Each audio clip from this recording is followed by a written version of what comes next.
आंध्र प्रदेशचे उपमुख्यमंत्री आणि पॉवर स्टार म्हणून ओळखले जाणारे सिने अभिनेते पवन कल्याण यांनी शनिवारी रोड शो करीत भाजपा आणि महायुतीचे शहर मध्य मतदारसंघाचे उमेदवार देवेंद्र कोटे यांना निवडून देण्याचे आवाहन केले।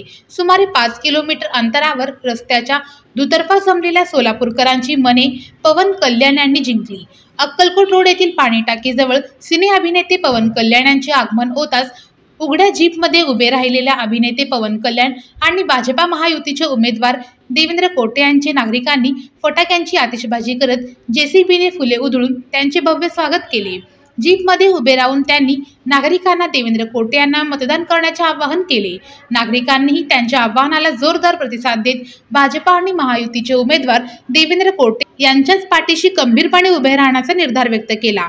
जय श्रीराम, भारत माता की जय, वंदे मातरम, जय मार्कंडे अशा घोषणांनी रस्ते दुमदुमून गेले होते।